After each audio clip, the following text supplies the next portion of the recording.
Tiana Roberts believed the greatest love of her life was already buried. She had survived the loss, built a life around it, and learned how to keep going without looking back. What she didn't know was that somewhere in the quiet aftermath of that tragedy, a stranger had made a promise in her name, one that would change both of them forever. Tiana Roberts had a system. Wake up. Don't look at the left side of the bed. Make 1 cup of coffee. Not 2. Drive to work. Listen to the radio, not silence, because silence had a way of pulling things back up. Come home. Eat something. Sleep. Do it again. She was good at it now. Tiana worked as a grief counselor. If you asked her colleagues, they'd tell you she was the best one there. Not because she said the right things, though she did. Not because she had textbook training, though that too. But because when a widow sat across from her and said, "I don't know how to do this," Tiana didn't flinch. She didn't offer false hope or worse, fake sympathy. She simply said, "Neither did I. Sit down. We'll figure it out together." And they believed her. Because they could see it. She wasn't reading from a script. She had lived this exact sentence. Every single word of it. His name was Evan. Evan Roberts. Her husband. Gone 14 months now. Not a dramatic exit. Not something she saw coming. Evan had gone to pick up a contract from across town. Something for work. Something ordinary. Tiana had kissed him at the door, told him to grab milk on the way back. He'd laughed and said, "Woman, you and this milk." She smiled every time she remembered that. Even now. He never came back. The other car ran a red light. Evan didn't stand a chance. But the man in the other car, the one who walked away with a broken arm and a shattered windshield, survived because Evan swerved, took the full impact on his side so the other driver wouldn't be hit head-on. Evan saved that man's life. And it cost him his own. Tiana found out at 4:17 in the afternoon.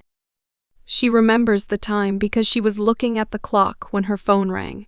She remembers the exact way the officer's voice sounded. Not cold, not warm, just careful. Like he was handling something breakable. She didn't cry. Not then. She stood in her kitchen holding the phone long after the call ended, staring at the spot where Evan had kissed her that morning, and she felt something inside her chest simply close. Like a door shutting. Quietly. Permanently. The crying came later. In private. In places where no one could see, because Tiana had a rule. And even grief had to follow it. Don't fall apart where people can watch. She never learned the other man's name. Didn't want to. Didn't ask.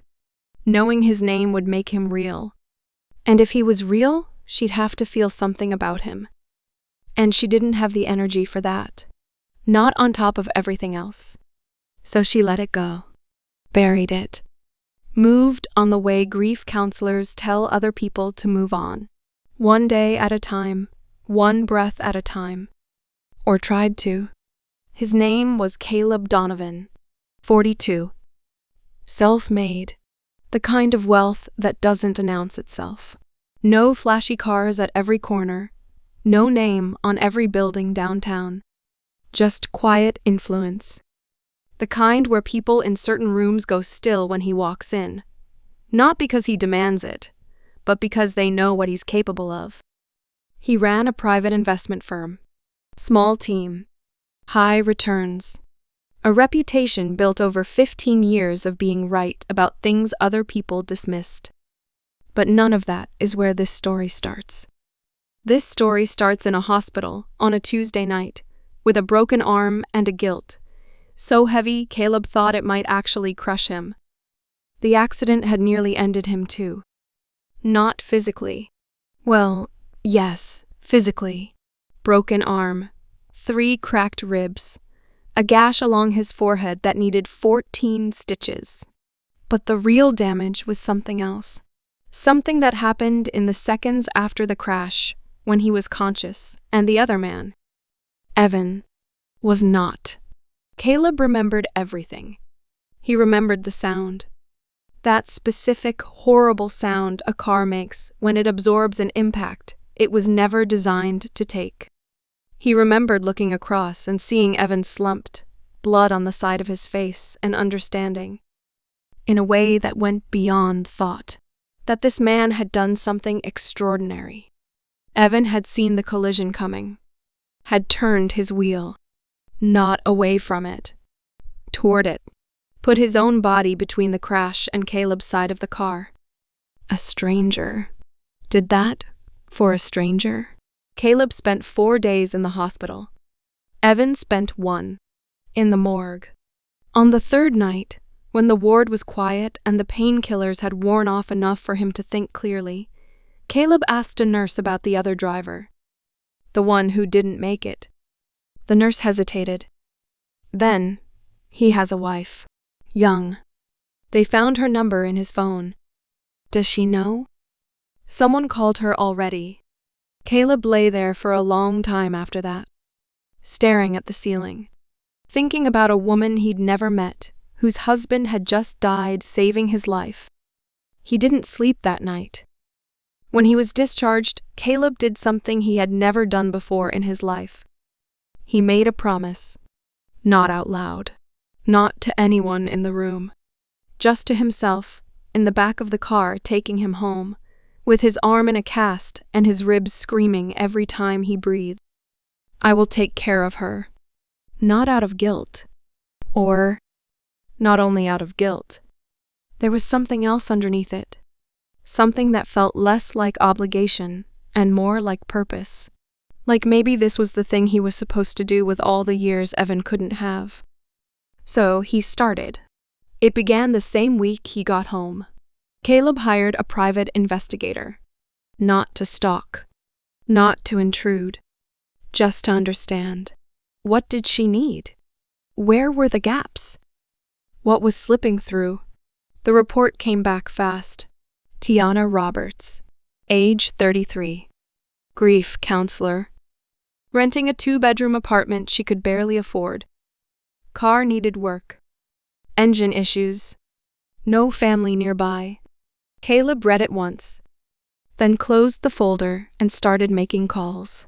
He moved quickly and quietly, set up shell accounts, routed payments through layers no one would ever trace back to him. Her rent. Covered. The landlord received payment from an anonymous community assistance fund. All other bills also disappeared before it ever reached her. Small things. Invisible things. Caleb told himself it was enough. Unconsciously, all the time he heard reports about her and fixed one thing or the other anonymously. His mind made imprints. Like a routine, his brain ticks, even though he wouldn't admit or couldn't figure out why. 3 months after the accident, he went to see her. Not to introduce himself. Not to say a word. He simply showed up at the grief center where she worked. Sat in the waiting area for 30 minutes, pretending to read a magazine, and watched her through the glass of her office door. She was with a client. A woman. Young, shaking, clearly destroyed by whatever she'd lost. And Tiana was leaning forward, not with pity, but with something fiercer. Something that said, I see you. I know exactly where you are. And you're going to survive this. Caleb watched her for 30 minutes. When she glanced toward the waiting area, just once, briefly, he was already gone. But he didn't leave the parking lot for another 20 minutes. He sat in his car and stared at the building and thought, what is happening to me? He told himself it was still about the promise. Still about Evan. Still about making sure she was okay. But the truth. The real truth. The one he wasn't ready to say out loud. Was that something had started shifting the moment he saw her through that glass door? Something that had nothing to do with guilt and everything to do with the way she is. Quiet. Grounded. Like she'd already survived the worst thing imaginable and come out the other side still standing.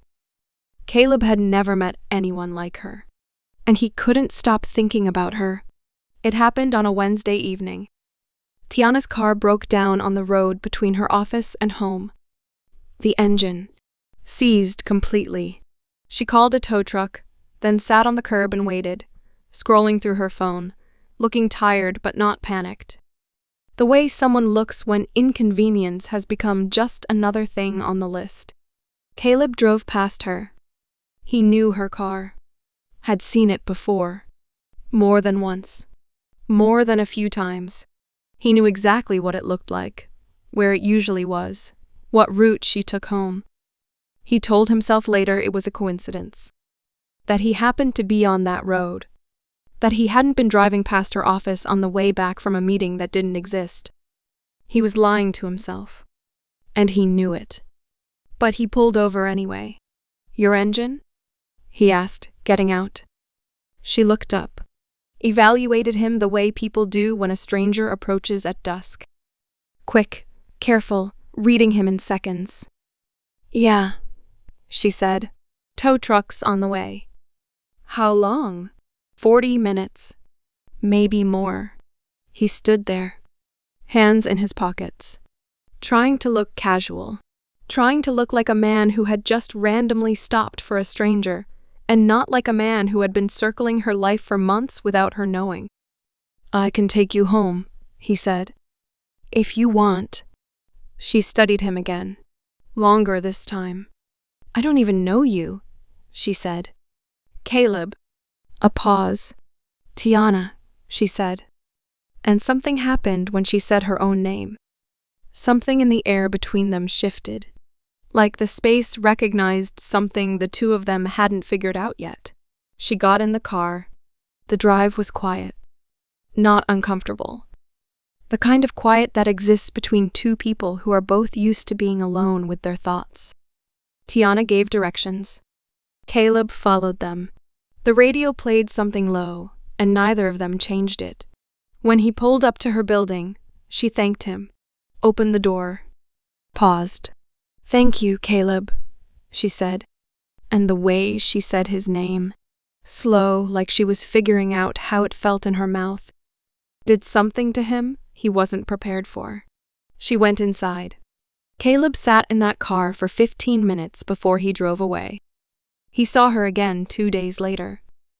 At the coffee shop, the one near her office where she went every morning. He knew her order. Medium, 2 sugars, oat milk. Had known it for months. But this time he walked in and stood beside her at the counter like it was the most natural thing in the world. "I'll get hers," he told the barista. Tiana turned. Recognized him. And this time, something close to a real smile crossed her face. Not polite. Not practiced. Genuine. "You don't have to do that," she said. "I know," he said. "I want to." After that, they kept running into each other. Each time felt accidental. Each time, Caleb knew it wasn't. But Tiana, sharp as she was, didn't seem to mind. If anything, she started looking for him. Not obviously. But Caleb could feel it. The way her eyes moved when she walked into a room. The slight shift in her posture when she spotted him. She was starting to enjoy this. And so was he. More than he'd enjoyed anything in years. The first real date happened because of a rainy Thursday. Tiana was standing outside the coffee shop, jacket pulled tight, staring at the sky like it had personally offended her. Caleb was across the street. He watched her for a moment. The way the water caught in her hair, the way she shook her head at the rain like arguing with it might work. And something in his chest went warm in a way he hadn't felt in longer than he could remember. He crossed the street. "This is getting ridiculous," he said, stopping in front of her. She looked at him, eyebrow raised. "The rain?" "Us," he said. "Running into each other every 2 days and pretending it's chance." She didn't look away. Didn't flinch. "Who said I was pretending?" she said. Caleb felt the corner of his mouth pull up before he could stop it. Dinner was everything. Not because of the food, though it was good, but because of them. The way conversation flowed without effort. The way Tiana laughed. Really laughed, head back, completely unguarded. And Caleb felt like he'd just been handed something rare. She told him about her work. Not the heavy cases. Just the texture of it. He told her about his business. Kept it surface. Numbers, deals, the dry architecture of making money. But when she asked him what he actually enjoyed about it, he paused, thought about it, and said, solving problems other people gave up on. Tiana tilted her head, studied him. That's not what most billionaires say, she said. Most billionaires are full of it, Caleb said. She laughed again, and Caleb thought, I would do a lot of things to hear that sound again. After dinner, he walked her to his car. The rain had stopped. The street was wet and quiet and empty, in that way cities sometimes get at 10 p.m. on a weekday. Like the world had stepped back to give them room. They stood by the car. Neither moved to get in. I had a really good time, Tiana said. And she meant it. Caleb could hear it in the way she said it. No performance. No obligation. Just the truth. Me too, he said. A beat of silence. The comfortable kind. The kind where two people are both thinking the same thing, but neither wants to be the one to move first. Tiana broke it. So, she said, are we doing this? Doing what? This, she said, gesturing between them. Whatever this is. Caleb looked at her. At the way the streetlight caught the side of her face. At the way she was looking at him. Open, a little vulnerable, completely real. Yeah, he said. I think we are. They kissed for the first time 3 nights later. They were at his apartment. She'd come over to watch a movie. A reason to be in the same space. A reason to stay. The movie played. Neither of them watched it. They were on the couch. Close. Closer than they needed to be. At some point, she said something about the movie, and she turned to look at him. He turned at the same time, and suddenly they were inches apart. Neither of them moved. Tiana's eyes dropped to his mouth. Just for a second. Just long enough. Caleb, she said. Quietly. He closed the distance between them. The kiss was soft at first. Gentle. The kind of kiss that's less about passion and more about finally. About two people who have been circling each other finally landing. Then Tiana's hand came up to the side of his face. Fingers against his jaw. And she pulled him closer. And the kiss changed. It became something deeper. Something that had been building for weeks. Maybe longer. Something that felt less like a beginning and more like an answer to a question neither of them had been brave enough to ask out loud. When they pulled apart, Tiana's forehead rested against his. Her eyes were closed. Her breath was uneven. Okay, she whispered. Okay, Caleb said. And neither of them moved for a long time.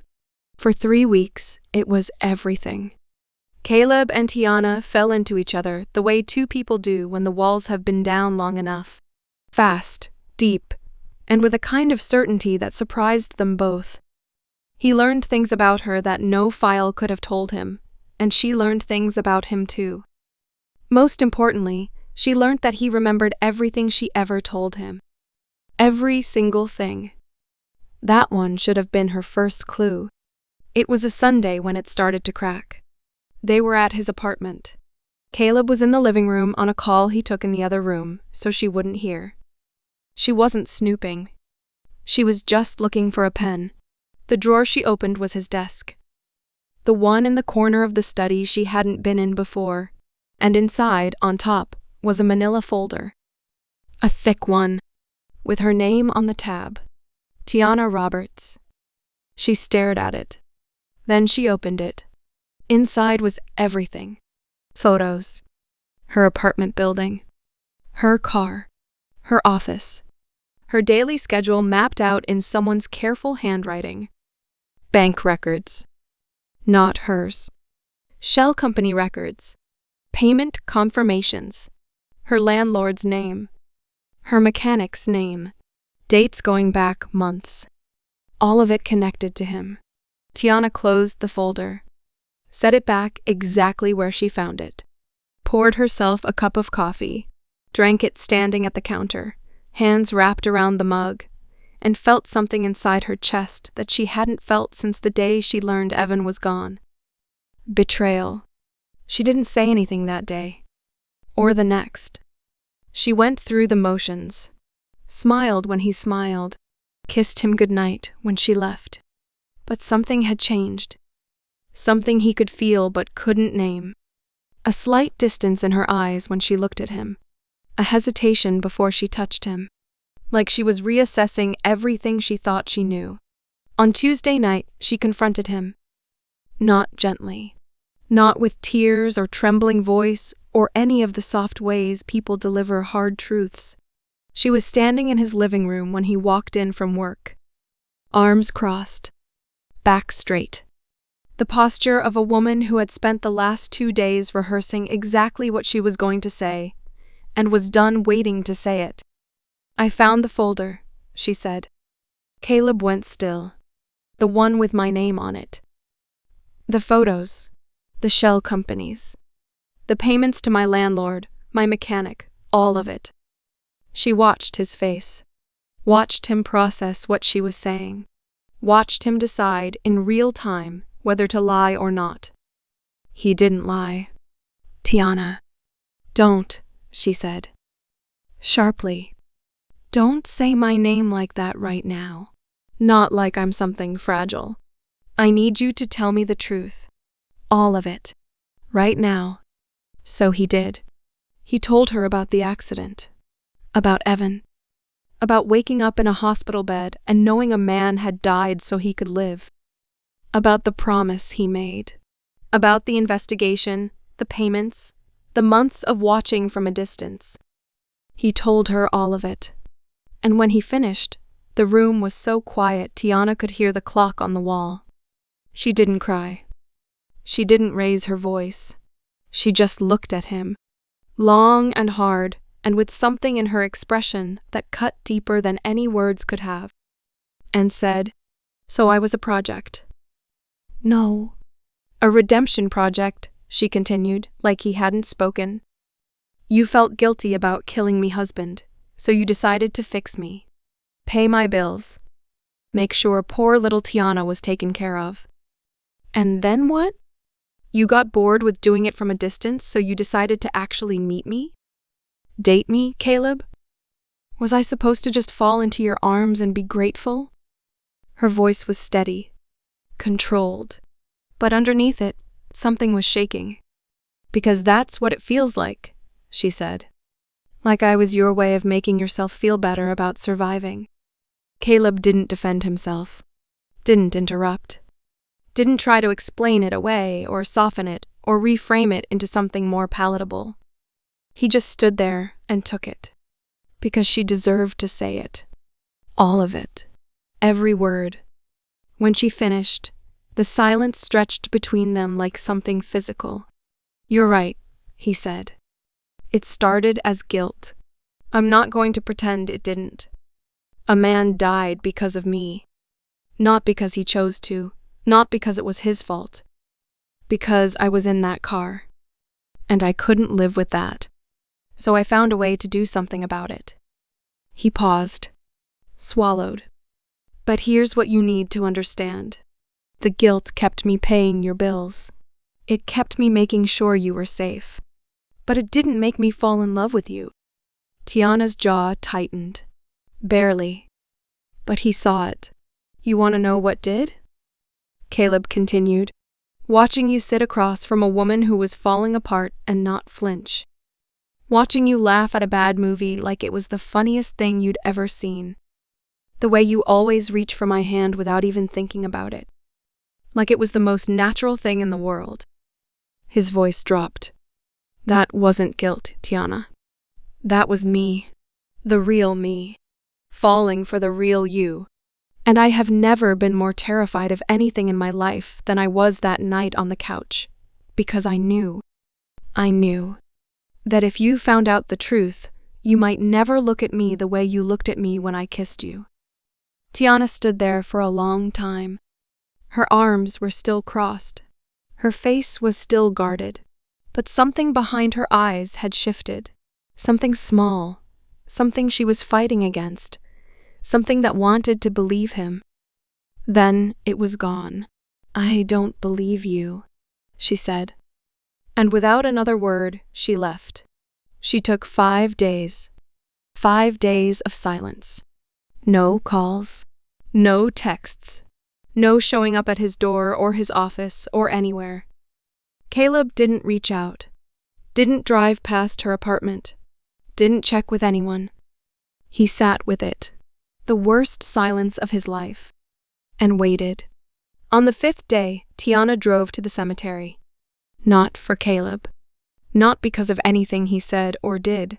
She went because Evan was the only person who had ever made sense of the mess inside her head. And right now, her head was the messiest it had been since the day she lost him. She parked. Walked the familiar path. Knew exactly which turn to take, which row, which headstone. She'd been here enough times that her feet carried her without thinking. She had flowers. White lilies. His favorite. She saw him before she got there. A man. Standing at Evan's grave. Tiana stopped walking. Her first thought wasn't anger. It was confusion. Who would be here? Who else knew this grave well enough to stand in front of it like that quietly? Still, like he belonged.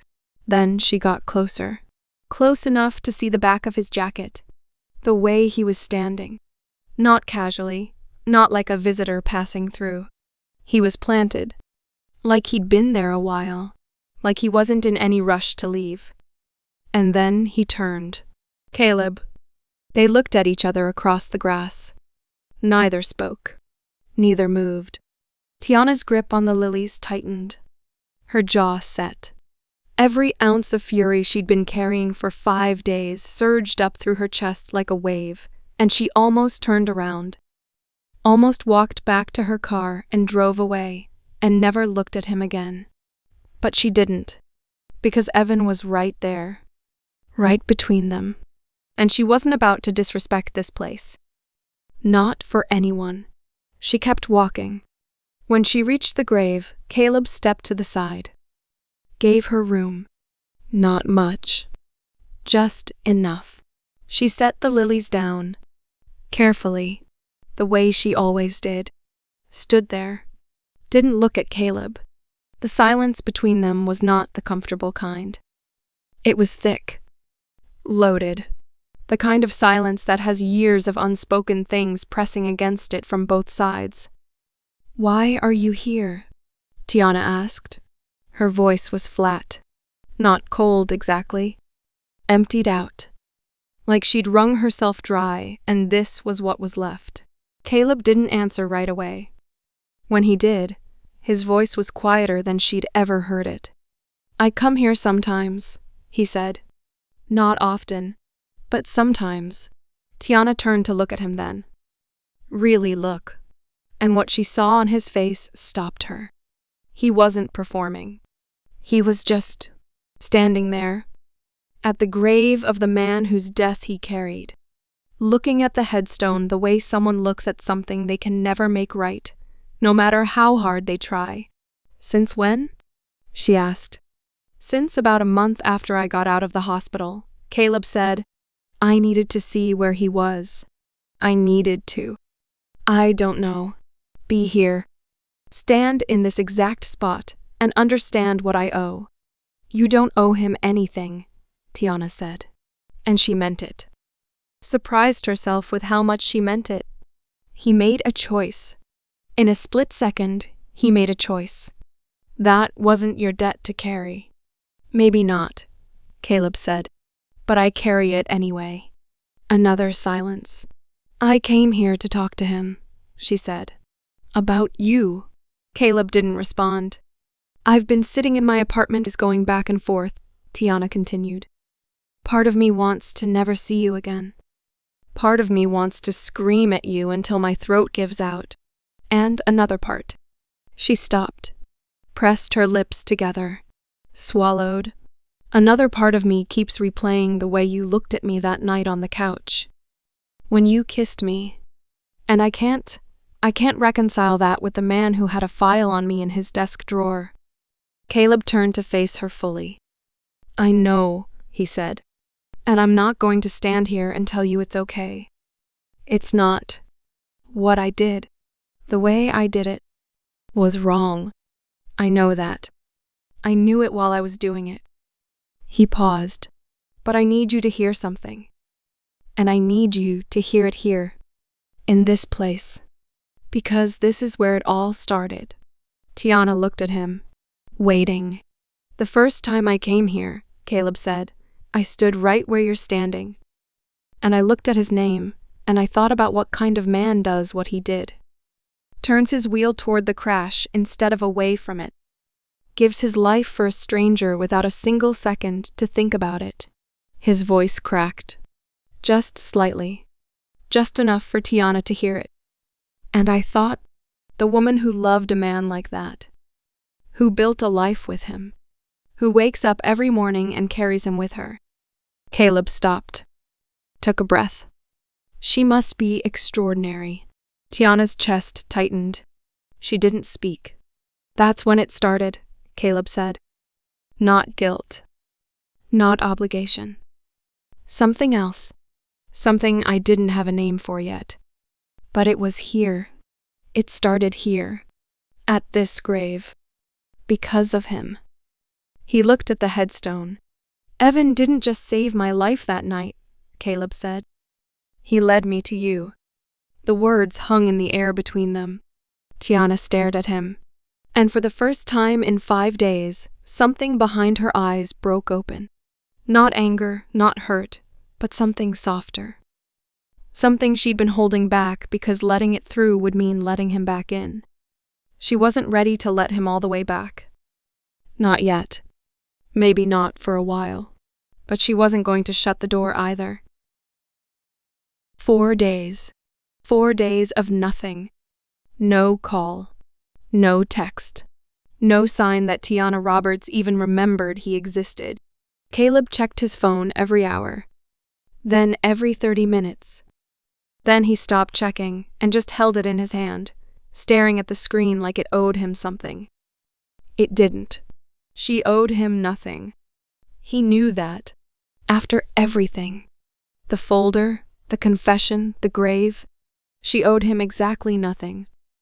And yet the silence was the loudest thing he had ever heard in his life. By the second night, he couldn't sleep. Lay in bed staring at the ceiling, running through every version of what she might be feeling. Angry. Disgusted. Done.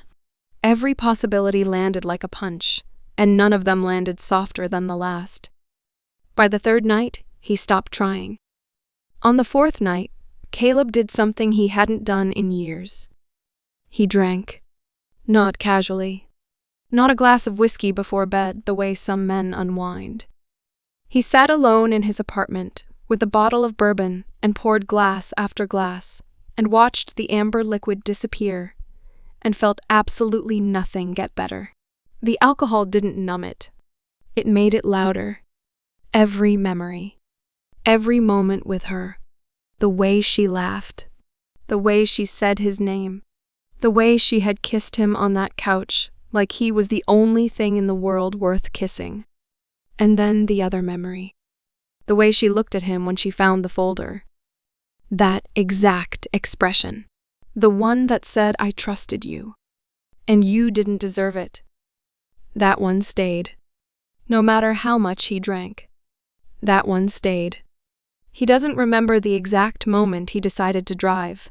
Doesn't remember getting into the car, or putting in the address, or navigating the streets. What he remembers is standing at her door. His knuckles an inch from the wood, the hallway spinning slightly. the taste of bourbon still burning in his throat. And the thought, clear, sharp, cutting through every haze the alcohol had built. She might not open this door. He knocked anyway. Tiana opened it in sweatpants and an oversized t-shirt. Hair pulled back.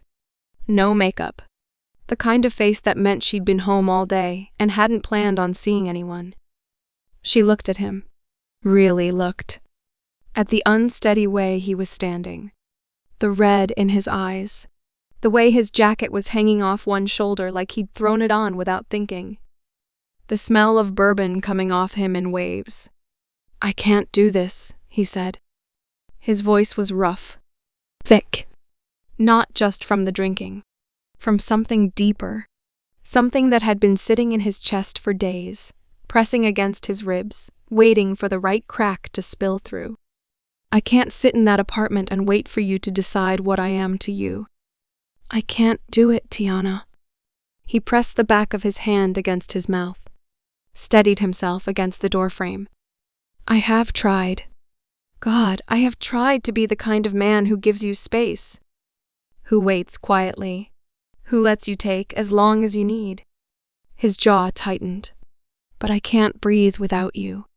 I haven't been able to breathe since you walked out of my life. And I know I don't have the right to stand here and say that to you after everything I did. I know that." He looked at her. His eyes were glassy. Not from tears. From the alcohol. From the exhaustion. From 4 days of barely eating, barely sleeping, barely functioning. "But I'm saying it anyway. Because it's the truth. And you deserve the truth. Even when it's ugly. Even when it makes me look like exactly the kind of man you think I am." Tiana didn't move. Caleb swallowed. Hard. "I can't live without you." He said it the way you say something when you've been holding it in too long. Not dramatically. Just out. Broken open. Like it had been bleeding inside him for days and he had finally stopped trying to hold the wound shut. "I have spent my entire life being in control. Every deal. I have never, not once, lost control of anything that mattered." His voice cracked. "And then there was you. And I lost control of everything. And instead of fighting it, instead of fixing it the way I fix everything else." He stopped, closed his eyes for a second. I fell so hard, Tiana, that I don't even recognize who I was before you. That man. The one who sat in boardrooms and made decisions worth millions. He didn't feel anything. Not really. Not the way I feel when you look at me. Not the way I feel right now, standing here, knowing that I might have already lost the only thing in my life that ever actually meant something. His hand came up, covered his face. Not crying. Holding himself together. "I know what I did was wrong," he said, muffled behind his hand. "I know the folder. The watching. All of it. I know how it looks. I know what it made you feel." He dropped his hand, looked at her again. "But I need you to hear me when I say this. What I feel for you has nothing to do with guilt. Nothing to do with Evan. Nothing to do with some debt I owe." He took a breath, unsteady. "You are the reason I get up in the morning. You are the reason I want to be better. You are the only person who has ever made me feel like I am worth something beyond what I can do or buy or build." His voice dropped to almost nothing. "And if you send me away tonight, if you tell me this is over, I will respect that. I will disappear. I will never bother you again." A pause. "But I will spend the rest of my life knowing that I had the greatest thing that ever happened to me." And I let it go. Tiana looked at him for a long time. Then she stepped forward, not to push him away, not to send him home. She took his arm, gently, steadied him the way you steady someone who is about to fall, and guided him inside. "Come in," she said. She sat him on her couch, took his jacket off, carefully, the way you undress someone who is too far gone to do it themselves. Set it across the back of a chair. Went to the kitchen. Came back with water. A tall glass. Put it in his hand and closed his fingers around it. Drink, she said. He drank. The whole glass without stopping. She took it, refilled it, handed it back. Again, she said. He drank again. She sat beside him. Not close enough to touch. Close enough to be there. And they stayed like that until his hands stopped shaking. Until his eyes could focus again and the room stopped tilting. At some point, his head dropped. Not all the way. Just enough that it came to rest against the back of the couch, tilted slightly toward her. His breathing evened out. Slowed. Deepened. He was asleep. Tiana watched him for a while. The way his face looked when he wasn't holding anything back. Younger. Softer. Every wall he spent his waking life building. Completely gone.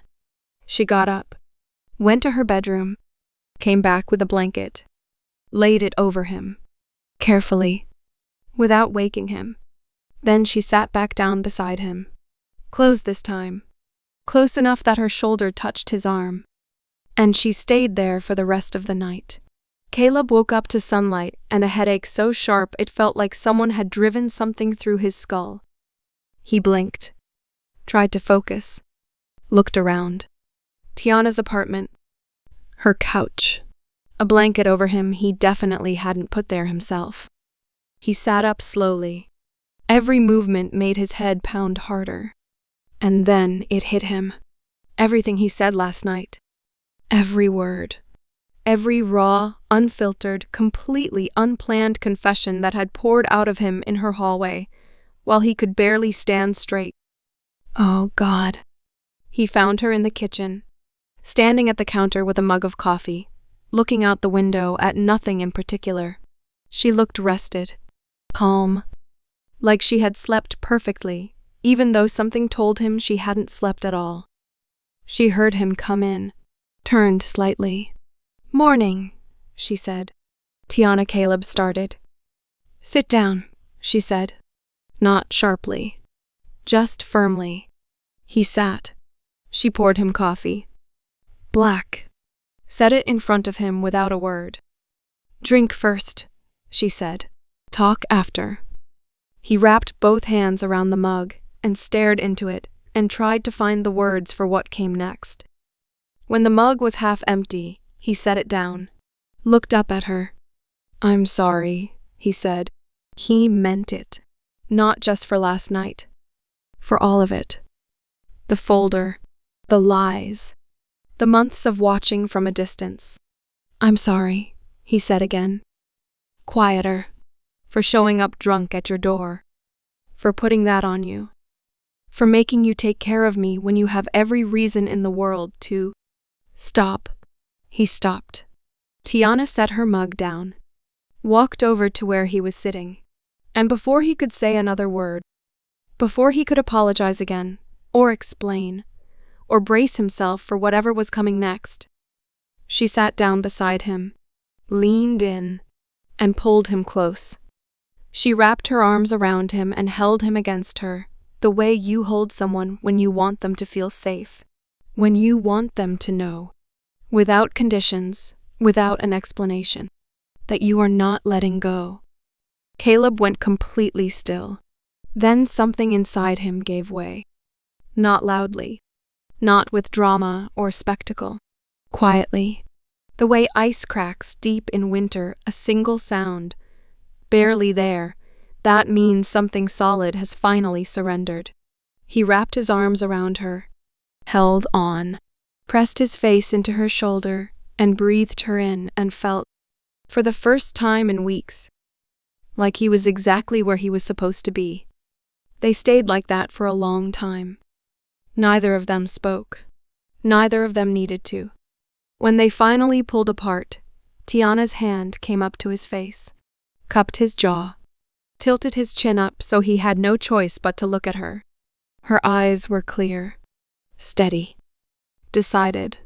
The way they looked when she had already made up her mind about something, and the rest of the world could catch up whenever it was ready. "I'm not going anywhere, Caleb," she said. He looked at her. Finally, he could have what his heart wanted the most: to be with her. They got married on a Saturday in October. Not a grand affair.